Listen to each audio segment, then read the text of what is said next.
ನ್ಯೂಸ್ಗೆ ಸ್ವಾಗತ. ನಾನು BM ಹನೀಫ್. ಇವತ್ತು ನಮ್ಮ ಜೊತೆಗೆ ಮಾತುಕತೆಗೆ ಕರ್ನಾಟಕದ ಪ್ರಖ್ಯಾತ ಸಂಗೀತ ನಿರ್ದೇಶಕರಾಗಿರುವಂತಹ ಗುರು ಕಿರಣ್ ಅವರು ನಮ್ಮ ಜೊತೆಗಿದ್ದಾರೆ. ಇವತ್ತಿನ ದಿನದ ವಿಶೇಷ ಏನಂತ ಹೇಳಿದ್ರೆ ಅಪ್ಪು ಪುನೀತ್ ರಾಜ್ಕುಮಾರ್ ಅವರ 50ನೇ ಬರ್ತ್ಡೇ. ಈ ಹಿನ್ನೆಲೆಯಲ್ಲಿ ನಾವು ಇವತ್ತು ಗುರು ಕಿರಣ್ ಅವರ ಜೊತೆಗೆ ಮಾತುಕತೆಯನ್ನು ನಡೆಸ್ತಾ ಇದ್ದೇವೆ. ಅಪ್ಪು ಅವರ ಪುನೀತ್ ರಾಜ್ಕುಮಾರ್ ಅವರ ಮೊದಲ ಸಿನಿಮಾ ಅಪ್ಪು. ಆ ಅಪ್ಪು ಹೇಗಾಯ್ತು ಅಂತ ಹೇಳಿದ್ರೆ ಅವರ ಹೆಸರನ್ನೇ ನಾವು ಈಗ ಅಪ್ಪು ಅಂತ ಕರೀತಾ ಇದೀವಿ. ಅಷ್ಟೊಂದು ಬಹಳ ಜನಪ್ರಿಯವಾದಂತಹ ಸಿನಿಮಾ ಅದು. ಆ ಸಿನಿಮಾದ ಸಂಗೀತ ನಿರ್ದೇಶಕರಾದಂತಹ ಗುರು ಕಿರಣ್ ಅವರು ನಮ್ಮ ಜೊತೆಗಿದ್ದಾರೆ. ಅವತ್ತಿನ ನೆನಪುಗಳನ್ನ ಈಗ ನಮ್ಮ ಸಲುವಾಗಿ ಅವರು ನಮ್ಮ ಜೊತೆಗೆ ಹಂಚಿಕೊಳ್ತಾ ಇದ್ದಾರೆ. ಗುರು ಕಿರಣ್, ಸ್ವಾಗತ. ತ್ರಿವರ್ಣ ನ್ಯೂಸ್ಗೆ ನಿಮಗೆ ಧನ್ಯವಾದಗಳು. ಆರಂಭದಲ್ಲೇ ನನಗೆ ನೆನಪಾಗೋದು ತಾಲಿಬಾನ್ ಅಲ್ಲ ಅಲ್ಲ. ಇವತ್ತಿಗೂ ಕೂಡ ಕರ್ನಾಟಕದ ಪಡ್ಡೆ ಹುಡುಗರು ಮತ್ತು ಸಿನಿಮಾದ ಒಂದು ಪ್ರೇಮಿಗಳೇನಿದ್ದಾರೆ ಅವರು ಇವತ್ತಿಗೂ ಕೂಡ ನೆನಪಿಟ್ಕೊಂಡಿರುವಂತಹ ಒಂದು ಹಾಡು. ಸಾಮಾನ್ಯವಾಗಿ ಯಾವುದೇ ಹಾಡು ಇಷ್ಟೊಂದು ಜನಪ್ರಿಯತೆ ಪಡಿಬೇಕು ಅಂತ ಹೇಳಿ ಆದ್ರೆ ಏನೋ ನಮ್ಗೊಂದು ಕನೆಕ್ಷನ್ ಇರ್ತದೆ. ಇದು ಸಡನ್ ಆಗಿ ಸ್ಟಾರ್ಟ್ ಆಗೋದೇ ತಾಲಿಬಾನ್ ಅಲ್ಲ ಅಲ್ಲ. ಆ ಹಿನ್ನೆಲೆ ಏನಂತ ಹೇಳಿದ್ರೆ ಅದನ್ನು ಬರೆದಿರೋರು ಕನ್ನಡದ ಇನ್ನೊಬ್ಬ ಪ್ರಖ್ಯಾತ ನಟ ನಿರ್ದೇಶಕ ಉಪೇಂದ್ರ ಅವರು, ಹಾಡಿದ್ದು ಪುನೀತ್ ರಾಜ್ಕುಮಾರ್ ಅವರು ಹಾಡಿದ ಮೊದಲ ಹಾಡು, ಸಿನಿಮಾಕ್ಕೆ ಹಾಡಿದ ಮೊದಲ ಹಾಡು. ಹೇಗಿತ್ತು ಅದು ಎಕ್ಸ್ಪೀರಿಯನ್ಸ್? ಪುನೀತ್ ಅವರು ಸಿಂಗರ್ ಆಗಿ ಅಂದ್ರೆ ಹಾಡ್ತಾ ಇದ್ರು, ಆದ್ರೆ ಹಿನ್ನೆಲೆ ಸಂಗೀತ ಅಂತ ಹೇಳಿದಾಗ, ಹಿನ್ನೆಲೆ ಗಾಯನ ಅಂತ ಹೇಳಿದಾಗ ಅದೊಂದು ಬೇರೆ ತರದ ಒಂದು ರೇಂಜ್ ಇರುತ್ತೆ. ನಿಮ್ಮ ನೆನಪುಗಳನ್ನು ಸ್ವಲ್ಪ ನಮ್ಮ ಸಲುವಾಗಿ ಹೇಳಿ. ಇದು ಆಕ್ಚುಲಿ ಕಂಪೋಸ್ ಮಾಡಿದೆ. ಮೊದಲು ಸಾಂಗ್ ಕಂಪೋಸ್ ಆಗಿತ್ತು, ಆಮೇಲೆ ಲಿರಿಕ್ಸ್ ಸ್ವಲ್ಪ ಇಶ್ಯೂ ಇತ್ತು. ಅಂದ್ರೆ ಒಂದು 8 ವರ್ಷ ಬರ್ಸಿದ್ವಿ ಲಿರಿಕ್. ಅಷ್ಟೊಂದು ಏನೋ ಒಂದು ಸ್ಯಾಟಿಸ್ಫ್ಯಾಕ್ಷನ್ ಸಿಗ್ತಾ ಇರ್ಲಿಲ್ಲ. ಫೈನಲ್ ವರ್ಷನ್ ಉಪೇಂದ್ರ ಅವರು ಯಾಕೆಂದ್ರೆ ನನಗೆ ನೆನಪಿದೆ, ಉಪೇಂದ್ರ ಅವ್ರದ್ದೇ ಫೋನ್ ಬಂತು, ಚೆನ್ನವ್ರು ಬಂದಿದ್ದಾರೆ, ಸಾಂಗ್ ಬರೀಕ್ ಹೇಳಿದ್ದಾರೆ, ಇದು ತಾಲಿಬಾನ್ ಅಲ್ಲೆಲ್ಲ ಹೆಂಗಿದಲ್ಲ ಇನ್ನು ಅಂತ ಕೇಳಿದ್ರು. ಅದು ಆಕ್ಚುಲಿ ಹೇಳಿದ ತಕ್ಷಣ ಆ ಟೈಮಲ್ಲಿ ಇನ್ನೊಂದು ಏನಂದ್ರೆ ತಾಲಿಬಾನ್ ವಾಸ್ ಟ್ರೆಂಡಿಂಗ್. ಎಲ್ಲ ಆ ಕಡೆಯಿಂದ ಬಾಂಬ್ ಬ್ಲಾಸ್ಟ್. ನಾವೆಲ್ಲ ಫಸ್ಟ್ ಟೈಮ್ ಕೇಳ್ತಾ ಇರೋದು ತಾಲಿಬಾನ್ ಅನ್ನೋ ವರ್ಡ್, ಯಾವ್ದೋ ಒಂದು ಗ್ರೂಪ್ ಇದೆಯಂತೆ, ಇವ್ರು ಹಿಂಗ್ ಮಾಡ್ತಾರಂತೆ. ಸೊ ಇದು ಕೇಳಿದ್ವಿ ನಾವು. ಸೊ ಆ ಟೈಮಲ್ಲಿ ಡೆಫಿನೆಟ್ ಟ್ರೆಂಡಿಂಗ್ ಅಂತ ಕೂಡಲೇ ಈಗಿನ ಸೋಷಿಯಲ್ ಮೀಡಿಯಾ ಎಲ್ಲ ಇರ್ಲಿಲ್ಲ, ಬಟ್ ಹೆಚ್ಚಾಗಿ ಪೇಪರ್ ಎತ್ತಿದ್ರೆ ತಾಲಿಬಾನ್, ಬಿನ್ ಲ್ಯಾಡನ್ ಇದೇ ಬರ್ತಾ ಇತ್ತು. ಕ್ಲಿಂಟನ್ 2002. ಯಾಕಂದ್ರೆ ಐ ಥಿಂಕ್ 2001 ಬ್ಲಾಸ್ಟ್ ಆಗಿತ್ತು ಸೆಪ್ಟೆಂಬರ್. ಇದು ತುಂಬಾ ಹಾಟ್ ಆಗಿತ್ತು. ಸೊ ಇದನ್ನ ಆಕ್ಚುಲಿ ಉಪೇಂದ್ರ ಒಂದು ಚೆನ್ನಾಗಿ ಮಾಡಿದಂದ್ರೆ, ನಾನು ಟೆರರಿಸ್ಟ್ ಅಲ್ಲ, ನಾನು ಪ್ರೇಮಿಸ್ಟು. ಅವನು ಬಿಲ್ಡಿಂಗ್ ಹೊಡೆದಿದ್ದು, ನಾನು ಹೃದಯಕ್ಕೆ ಹೊಡೆದಿದ್ದು. ಟೋಟಲ್ ಎಲ್ಲ ಕಾಶ್ಮೀರ, ನೀನನ್ನು ಕಾಶ್ಮೀರ, ನಿನ್ನನ್ನು ನಾನು ಬಿಡೋದಿಲ್ಲ. ಈ ತಾಲಿಬಾನ್ ಪ್ಯಾಟರ್ನ್ ಇಟ್ಕೊಂಡೇ ಅದನ್ನ ಲವ್ ಕನೆಕ್ಟ್ ಮಾಡಿ ಬರ್ದಿದ್ದು. That was a definite highlight. ಆಮೇಲೆ ಅಪೂರ್ ಹಾಡಿದ್ದು ಸ್ಟಾರ್ಟಿಂಗ್ ಸ್ವಲ್ಪ ಮುಜುಗರ ಪಡ್ತಾ ಇದ್ರು, ಬೇಡ ಅಂತ. ಆಕ್ಚುಲಿ ಎಲ್ರು ಫೋರ್ಸ್ ಮಾಡಿ ಅವ್ರನ್ನ ಹಾಡ್ಸಿದ್ದು. And is a natural singer. ಈಗ ಹಾಡ್ಸೋ ಗೊತ್ತಾಯ್ತು, ಫಸ್ಟ್ ಎಲ್ರು ಹಾಡೋ ಕಷ್ಟ ಪಡ್ತಾ ಇದ್ರು. ಇವರು ಹಾಡು ಬಂದ ತಕ್ಷಣ ನೆಕ್ಸ್ಟ್ ಎಕ್ಸ್ಪ್ರೆಷನ್ಗೆ ಒತ್ತು ಕೊಟ್ಟಿದ್ರು. ಸೊ ದಟ್ ನಾನು ತುಂಬಾ ಹಾಡಿದ್ದಾರೆ. ಆಮೇಲೆ ಫಸ್ಟ್ ನಾನು ಹೇಳೋದು ಅಪ್ಪು ಬಗ್ಗೆ ಹೇಳ್ಬೇಕಂದ್ರೆ, ನನಗೆ ಬೇರೆ ಹೀರೋಗೆ ಅಂತ ಫಸ್ಟ್ ಹಾಡಿದ್ದು ನನಗೇನೆ. ಋಷಿ ಚಿತ್ರಕ್ಕೆ ಬಂಡಲೂರು ಬಂಡರೆಲ್ಲ ಬಂದು ಕೇಳಿ ಬಾಂಗಿಡ ಅಂತ ಹಾಡಿದ್ರು. ಆಮೇಲೆ ಮೈಲಾಪುರ ಮೈಲಾರಿ, ಇದು ಎಲ್ಲ ಫಸ್ಟ್ ಬೇರೆಯವರಿಗೆ ಹಾಡ್ತಾ ಇರ್ಲಿಲ್ಲ ಅವರು. ಇದು ಶಿವಣ್ಣನಿಗೆ ಅವ್ರು ಹಾಡಿದ್ರು. ಆಮೇಲೆ ಉಪ್ಪಿಟ್ಟು ನನಗೆ ಉಪ್ಪಿ ಅವ್ರಿಗೆ ಹಾಡಿದ್ರು. ಸೊ ಒಂದಷ್ಟು ಹೇಳಿದ ತಕ್ಷಣ ಯಾರೋ ಬೇರೆ ಬೇಡ ಬೇಡ ಅದೆಲ್ಲ ಇರ್ಲಿಲ್ಲ. ಹೌದಾ, ವಿಲ್ ಟ್ರೈ ಅಂತ ಆ ಎನರ್ಜಿ ಡೆಫಿನೆಟ್ ಆಗಿ ಅಪ್ಪು ಅವ್ರ ಸಿಕ್ಕಾಪಟ್ಟೆ ಇತ್ತು. ಎಲ್ಲ ಏನ್ ಕೇಳಿದೆ ಏನೋ ಹೊಸ್ತಾರ ಮಾಡೋಣ, ವಿಲ್ ಟ್ರೈ ದಟ್ ಅಂತ. ಈ ಹಾಡಿನ ಬಗ್ಗೆ, ಹಾಡಿನ ಲಿರಿಕ್ಸ್ ಬಗ್ಗೆ ಅಣ್ಣವ್ರು ಏನಾದ್ರು ಹೇಳಿದ್ ನೆನಪಿದ್ಯಾ? ಇಲ್ಲ, ನನಗೆ ಆಕ್ಚುಲಿ ಕೇಳಿದ ತಕ್ಷಣ ನನಗೆ ಇಷ್ಟ ಆಯ್ತು. ನನಗೆ ಒಂದು ಯಾವತ್ತು ಭಯ ಇದ್ದಿದ್ದು, ಅಣ್ಣವ್ರ ಕಂಪನಿಯಲ್ಲಿ ಹೋಗ್ತಾರ, ಅವ್ರ ಏನ್ ಅನ್ಕೋತಾರ, ಇಂಗ್ಲಿಷು ಈ ತರ ಅನ್ಕೊಡ್ಲೆ. ಬಟ್ ಆಕ್ಚುಲಿ ಅವ್ರದ್ದು 100% ಏನು ಪ್ರಾಬ್ಲಮ್ ಇಲ್ಲ. ನನಗೆ ಸೆಕೆಂಡ್ ಅಲ್ಲೂ ಒಂದಿತ್ತು, ಮಜಾ ಮಾಡುವಂತ ಒಂದು ಮಜಾ ಮಾಡು ಅಂದ್ರೆ ಅದ್ರಲ್ಲಿ ಕೆಲವು ಒಬ್ಜೆಕ್ಷನ್ ಇದ್ರು, ಬೇಡ ಅದು ಚೆನ್ನಾಗಿಲ್ಲ ಅಂತ. ಬಟ್ ಆಕ್ಚುಲಿ ಅಣ್ಣವ್ರೇ ಇಲ್ಲ, ಜಮಾಯಿಸಿ ಹೇಳ್ತಾ ಇದ್ರು. ಆ ಪಾಸಿಟಿವ್ನೆಸ್ ಅವ್ರ ಹತ್ರ ಸಿಕ್ಕಾಬಿಟ್ಟೆ. ಯಾಕಂದ್ರೆ ಇದನ್ನು ಓಕೆ ಮಾಡಿದ ಅಣ್ಣವ್ರೆ. ಆಮೇಲೆ ಓಮ್ ಸಬ್ಜೆಕ್ಟ್ ಲೆಕ್ಕ ಹಾಕೊಳ್ಳಿ, ನೆಗೆಟಿವ್ ಕ್ಯಾರೆಕ್ಟರ್, ನೆಗೆಟಿವ್ ಶೇಡ್ ಅವ್ರು ಪ್ರೊಡಕ್ಷನ್ ಮಾಡಿ ಅವರ ಹೀರೋ, ಅವ್ರ ಮನೆ ಮಗನನ್ನ ಹಾಕುವಾಗ ಆ ಬಾಲಕ್ಕೆ ಬೆಂಕಿ ಇಡೋದಾಗ್ಲಿ, ಅವನು ಇಲ್ಲ ಹುಡುಗಿನ ಹಿಡ್ಕೊಂಡು ನೀನು ಬೇಕು ಅನ್ನೋದಾಗ್ಲಿ. ಈ ಕತೆ ಓಕೆ ಮಾಡಕ್ಕೆ ಒಂದು ಜಜ್ಮೆಂಟ್ ಬೇಕು, ಇನ್ನೊಂದು ದಮ್ ಗಟ್ಸ್ಬೇಕು. ಹೌದು. ಆ ಕ್ಯಾಲ್ಕುಲೇಷನ್ ಅವರಲ್ಲಿ 100%. ವರದಣ್ಣ, ರಾಜಣ್ಣ ಇಬ್ರು ಪಕ್ಕ ಇದ್ರು. ಇದು ಓಕೆ ಅಂದ್ರೆ ಓಕೆ ಅಷ್ಟೇ, ಡೌಟೇ ಇರ್ಲಿಲ್ಲ. ಹೇಗೆ ರೆಸ್ಪಾನ್ಸ್ ಹೇಗೆ ಬಂತು ಈ ಹಾಡಿಗೆ ನಿಮ್ಮ ಉಳಿದೆಲ್ಲ ಹಾಡುಗಳಿಗಿಂತ ಈ ಸಿನಿಮಾದ್ದು? ಇದು ಆಕ್ಚುಲಿ ರಿಲೀಸ್ ಆದ ತಕ್ಷಣನೇ ರೆಸ್ಪಾನ್ಸ್ ಚೆನ್ನಾಗಿತ್ತು. ನನಗೆ ಅದೇ ಹೇಳ್ತಾ ಇದೆ, ಅಂದ್ರೆ ಈ ಇಂಗ್ಲಿಷ್ ಪದಗಳು, everybody dance now, got power, ಇದೆಲ್ಲ ಒಂದಷ್ಟು ಇಂಗ್ಲಿಷ್ ವರ್ಡ್ಸ್ ಇದೆಲ್ಲ ಹಾಕಿದೆ. ದಿಸ್ ಇಸ್ ದ ಬಿಗಿನಿಂಗ್, ಇದ್ರಲ್ಲಿ ಸಿಕ್ಕಾಪಟ್ಟೆ ಇಂಗ್ಲಿಷ್ ಹಾಕಿದೆ. ಹೌದು. The big big pentagon came down but not for love for you. ಇದೆಲ್ಲ ಪೆಂಟಗನ್ ಕೆಳಗ್ ಬಂತು, ಮತ್ತೆ ನನ್ನ ಪ್ರೀತಿ ನಿಂಗೆ ಕೆಳಗ್ ಬರಲ್ಲ. ಇಲ್ಲೆಲ್ಲ ಥೀಮ್ ಪ್ರಕಾರನೇ, ಬಟ್ ಒಂದಷ್ಟು ಇಂಗ್ಲಿಷ್ ಇದನ್ನ ರೆಕಾರ್ಡಿಂಗ್ ಮಾಡೋ ಒಂದಷ್ಟು ಆಗ್ತಾ ಇದೆ.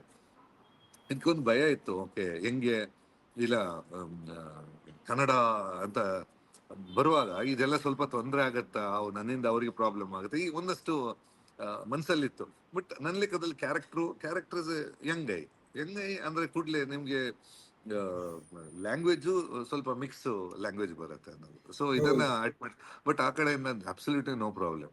ಫಸ್ಟ್ ಭಯ ಪಟ್ಟಾಗ ಅಪ್ಪ ಹತ್ರ ಹೇಳಿದೆ, ಈ ತರ ಹಿಂಗೆ ಮಾಡೋಣ ಅಂತ.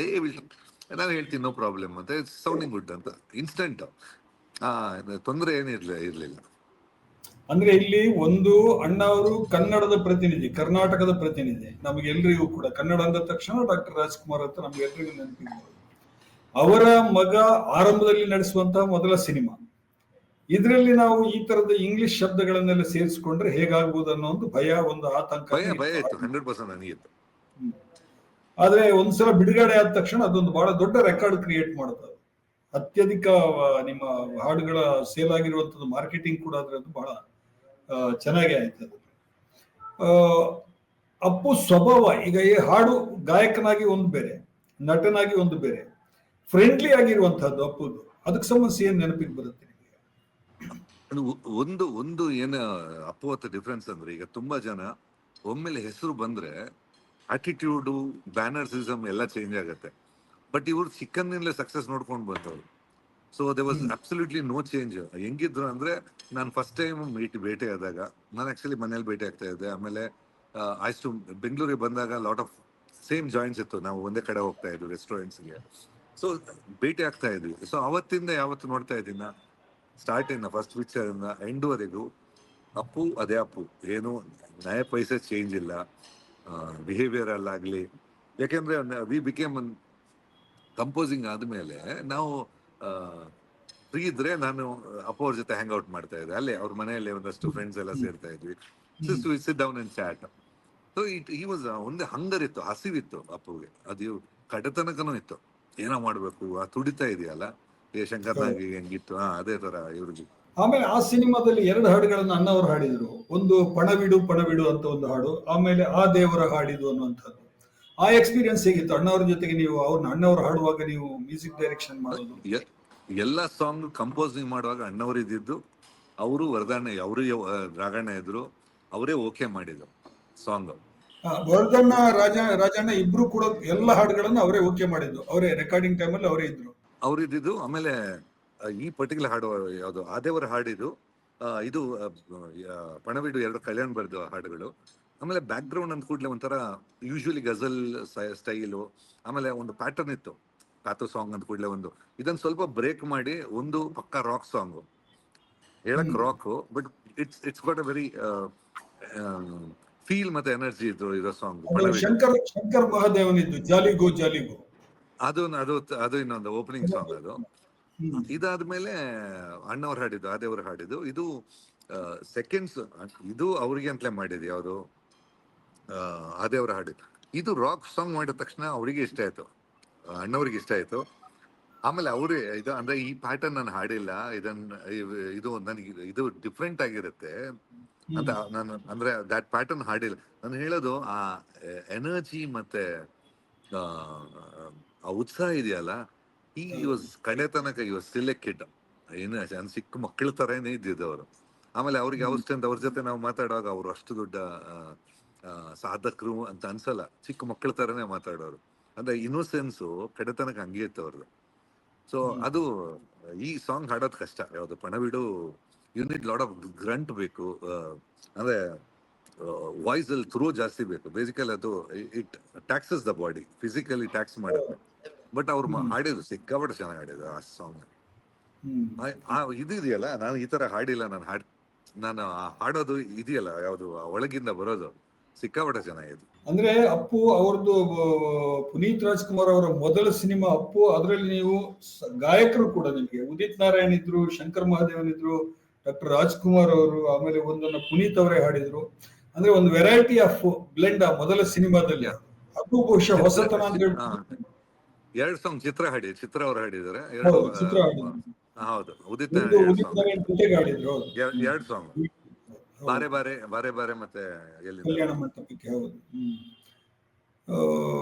ಕಮಿಂಗ್ ಬ್ಯಾಕ್ ಟು ಪುನೀತ್, ಆಮೇಲೆ ಬೇರೆ ಸಿನಿಮಾಗಳಲ್ಲಿ ಕೂಡ ನೀವು ಪುನೀತ್ ಅವರ ಜೊತೆಗೆ ನೀವು ಕೆಲಸ ಮಾಡಿದ್ರಿ ನೀವು? ಇಲ್ಲ, ಪುನೀತ್ ನನಗೆ ಸಿಕ್ಕಾಪಟ್ಟೆ ಲಕ್ಕಿ. ಕಾರಣ ಅವ್ರ ಜೊತೆ ನಾನು 5 ಚಿತ್ರ ಮಾಡಿದ್ದೀನಿ. ಅಪ್ಪು, ಅಭಿ, ಬಸ್ವ, ನಮ್ಮ ಮೌರ್ಯ ಅಂಡ್ ಬಿಂದಾಸ್ ಎಲ್ಲ 5 ಮ್ಯೂಸಿಕಲ್ ಅಂಡ್ ನ್ಯಾಚುರಲ್ ಹಿಟ್ಸ್, ಎಲ್ಲ 100 ಡೇಸ್ ಓಡಿದ ಚಿತ್ರಗಳು. ಐ ಥಿಂಕ್ ಕೆಲವೊಮ್ಮೆ ಕಾಂಬಿನೇಷನ್ಸ್ ವರ್ಕ್ ಆಗುತ್ತೆ. ನನ್ನ ಮಾಡಿದ್ದೆಲ್ಲ 100% 100 ಡೇಸ್ ಫಿಲ್ಮ್ಸ್. ಇದು ಅಪ್ಪು 200 ಡೇಸ್ ಕಂಟಿನ್ಯೂಸ್ ಆಗಿ ಹೌದು 25 ವೀಕ್ಸ್ ದಾಟಿದೆ. ಸೊ 25 ವೀಕ್ಸ್ ಶೀಲ್ಡ್ ಫೋರ್ ತಗೊಂಡಿದ್ದೀನಿ ನಾನು. ಸೊ ಎಲ್ಲಾನು ಲಕ್ಕಿ ಆಗಿದೆ ನಿಮ್ಗೆ. ಯಾ, ಅಫ್ಕೋರ್ಸ್ ಅಪ್ಪು ಸಿಕ್ಕಾಪಟ್ಟೆ ಲಕ್ಕಿ ನನಗೆ. ಕೊನೆಯದಾಗಿ ನೋಡಿ, ಒಂದು ಕೋಇನ್ಸಿಡೆಂಟ್ಸ್, ನೀವು ಅಷ್ಟು ವರ್ಷಗಳಿಂದ ನೀವು ಸ್ನೇಹಿತರಾಗಿದ್ರಿ. ಅಪ್ಪು ಕೊನೆಯ ದಿನ ಕೂಡ ನೀವು ಹಿಂದಿನ ದಿನ ಜೊತೆಗಿದ್ರಿ. ನೀವು ಒಂದಿಷ್ಟು ಸ್ಯಾಡ್ ನೆನಪುಗಳು ಕೂಡ ನಿಮಗಿದೆ. ಮುಂಚಿನ ದಿವಸ ವಿ ಹ್ಯಾಡ್ ರಿಯಲ್, ಅಂದ್ರೆ ಒಂದಷ್ಟು ನಾವು ಜೊತೆಲಿ ಸೇರಿ ಜಾಸ್ತಿ ಮಾತಾಡೋದು ಸಿನಿಮಾ ಬಗ್ಗೆ. ಅಂದ್ರೆ ಆ ದಿವಸ ಅವ್ರು ಮಾಡ್ತಾ ಇದ್ದ ಗಂಧದ ಗುಡಿ ಆಗ್ಲಿ, ಆಗ ಇನ್ನೊಂದು ಪ್ರೊಡಕ್ಷನ್ ಮಾಡ್ತಾ ಇದ್ರು ಅವ್ರು, ಹೊಸಬ್ರ ಚಿತ್ರ, ಅದಾಗಲಿ. ದೆನ್ ಅದೇ ಮಾತಾಡ್ತಾ ಇದ್ದೇವೆ. ಅಂದ್ರೆ basically will guide newcomers, ಹೊಸಬ್ರನ್ನ ಒಂದಷ್ಟು ತರೋಣ ಅಂತ ಮಾತುಕತೆ. ಹೌದು, BRK ಅಲ್ಲಿ ಈಗ we are much experienced, will guide the newcomers ಅಂತ ಮಾತಾಡ್ತಾ ಇದ್ವಿ. ಆಮೇಲೆ ಗಂಧದ ಗುಡಿ ಸಿಕ್ಕಾಪಟ್ಟೆ ಯಾವುದು ವಿಜುವಲ್ಸ್ ತೋರಿಸ್ತಾ ತುಂಬಾ ಚೆನ್ನಾಗಿತ್ತು. ಸೊ ಅದ್ರ ಬಗ್ಗೆ ನಾವು ಮಾತಾಡ್ತಾ ಇದ್ವಿ.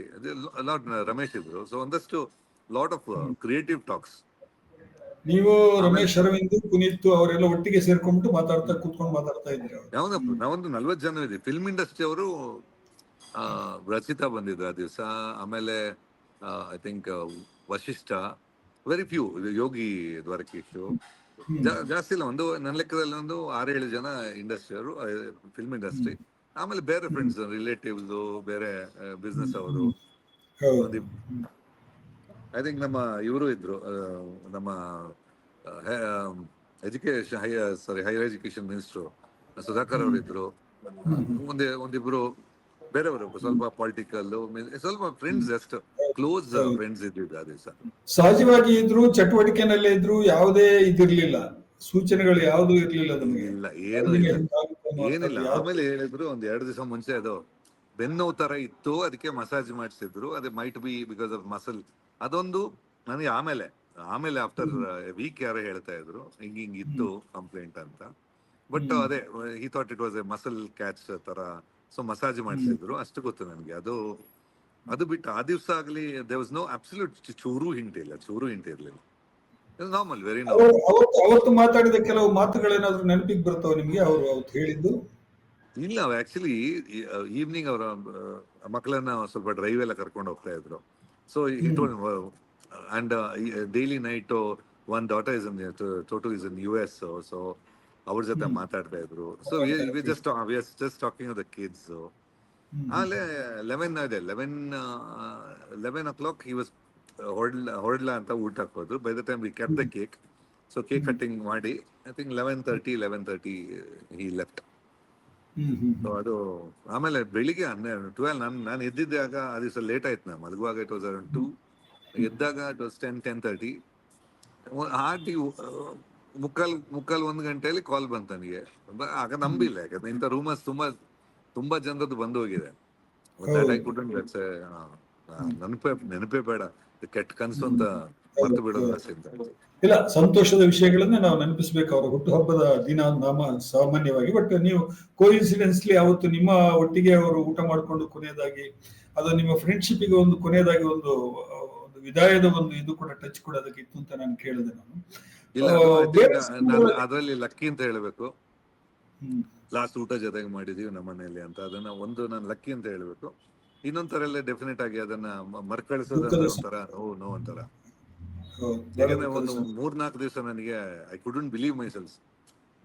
ನನಗೆ ಅದೇನ ಕನ್ಸಿದ್ದಂಗೆ ಇತ್ತು ಒಂಥರ 3-4 ದಿವಸ. ಅದು ಮತ್ತೆ ಒಂಥರ ನೆನಪು ಮಾಡೋದೇ ಒಂಥರ ನೋವು. ರೆಕಾರ್ಡಿಂಗ್ ಸ್ಟುಡಿಯೋದಲ್ಲಿ ಅಪ್ಪು ಅವ್ರದ್ದು ಮೂಡ್ ಹೇಗಿರ್ತಿತ್ತು? ಒಂದ್ ಸ್ವಲ್ಪ ತಮಾಷೆ ಆಗಿರ್ತಿದ್ರ, ಜೋಬಿಯಲ್ ಆಗಿರ್ತಿ, ಯಾವ ತರ ಇರ್ತಿದ್ರು ಅವರು? ಇಲ್ಲ, ಈ ವಾಸ್ ವೆರಿ ಸೀರಿಯಸ್. ಆಮೇಲೆ ಸ್ಟಾರ್ಟಿಂಗ್ ಏನ್ ಕೊಟ್ರು, ನನ್ ಕೈಲಿ ಆಗತ್ತಾ ಅನ್ನೋರು. ಸಿಂಪಲ್ ಇದಾಗತ್ತಾ, ಆರ್ ಯು ಶೂರ್ ಅಂತ.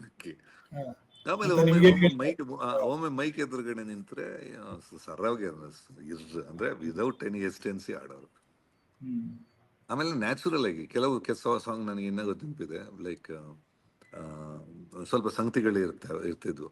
ಸೊ ರಾಗಣ್ಣ ಸ್ವಲ್ಪ ಭಯ ಪಡ್ತಾ ಇದ್ರೆ ಆಗತ್ತೆ ಇಲ್ಲ, ಸೊ ಈ ಪೋರ್ಷನ್ ಅವಾಯ್ಡ್ ಮಾಡೋಣ ಅಂತ.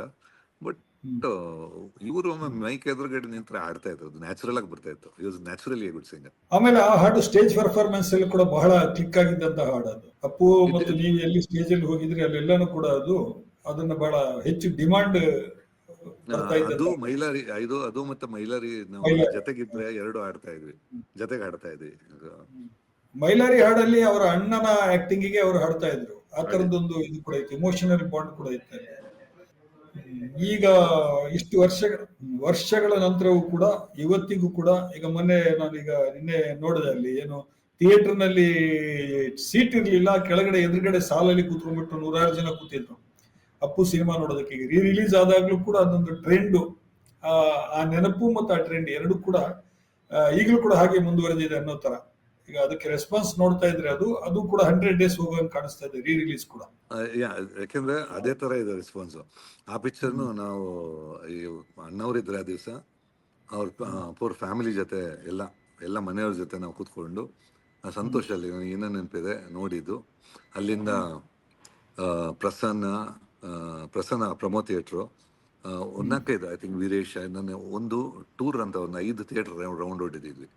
ಆಮೇಲೆ ಊಟ ಮಾಡಿ ಆಗ ರಿಲೀಸ್ ಅಂದ್ರೆ ಹಂಗೆ ಇರ್ತಿತ್ತು, ಒಂದು ಟೆನ್ಷನ್, ಫೈನಲ್ ಹೆಂಗ್ ಬರುತ್ತೆ, ಜನ ಏನಂತಾರೆ, ಮತ್ತೆ ಸಂಜೆ ತನಕ ರಿಪೋರ್ಟ್ಸ್ ಕಲೆಕ್ಟ್ ಮಾಡೋದು.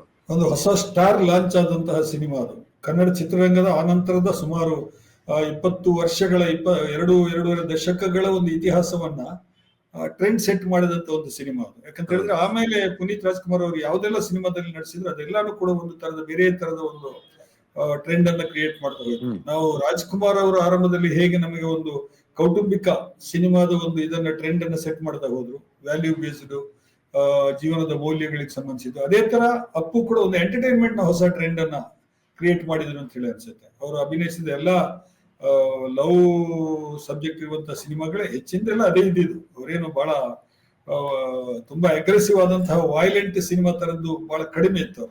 ಬಹುಶಃ ವಂಶಿ ಒಂದರಲ್ಲಿ ಸ್ವಲ್ಪ ವೈಲೆನ್ಸ್ ಇದ್ರದ್ದು ಹೆಚ್ಚು ಜಾಸ್ತಿ ಇದ್ದದ್ದು ಬಿಟ್ರೆ ಉಳಿದಿದ್ದೆಲ್ಲ ಇದೇ ತರದ್ದು. ಅವರು ಬಹಳ ಅಗ್ರೆಸಿವ್ ಆದಂತಹ ರೋಲ್ಗಳನ್ನ, ರೆಬೆಲ್ ರೋಲ್ಗಳನ್ನ ಮಾಡಿದಾಗ್ಲೂ ಕೂಡ ಲವರ್ ಬಾಯ್ ಆಗಿ ಎಲ್ರಿಗೂ ಕಾಣಿಸ್ತಾ ಇದ್ರು ಅವರು ಅಂತ ಹೇಳಿ. ಕೊನೆಯದಾಗಿ ಏನ್ ಹೇಳಿಕ್ ಬಯಸ್ತೀವಿ? ಇಲ್ಲ, ಎಲ್ಲರ ತರ ನಾನು ಮಿಸ್ 50ನೇ ಬರ್ತಡೆ ಇವತ್ತು. ಅವ್ರು ಇದ್ದಿದ್ರೆ ಬಹುಶಃ ಇವತ್ತಿನ ಇರ್ತಿದ್ವಿ ಅಲ್ಲ, ಇಷ್ಟೊತ್ತಿಗೆ ಡೆಫಿನೆಟ್ ಆಗಿ ಇಷ್ಟೊತ್ತಿಗೆ ಈ ಟೈಮ್ ಅಲ್ಲಿ ಮಧ್ಯಾಹ್ನದ ಹೊತ್ತಿಗೆ ನಾವು ಜೊತೆಗೆ ಇರ್ತಿದ್ವಿ ಪ್ರತಿ ಬರ್ತ್ಡೇಗೆ. ಐ ಥಿಂಕ್ ಒಂದು ಬರ್ತ್ಡೇ ನಡುವಲ್ಲಿ ಕೊರೋನಾ ಟೈಮಲ್ಲಿ ಮಿಸ್ ಮಾಡಿದ್ವಿ. ಅದು ಬಿಟ್ರೆ ಪ್ರತಿ ಬರ್ತ್ಡೇ ನಾವು ಇಲ್ದಿದ್ರೆ ನಾವು ಜೊತೆಗೆ ಇರ್ತಿದ್ವಿ ಇವತ್ತು.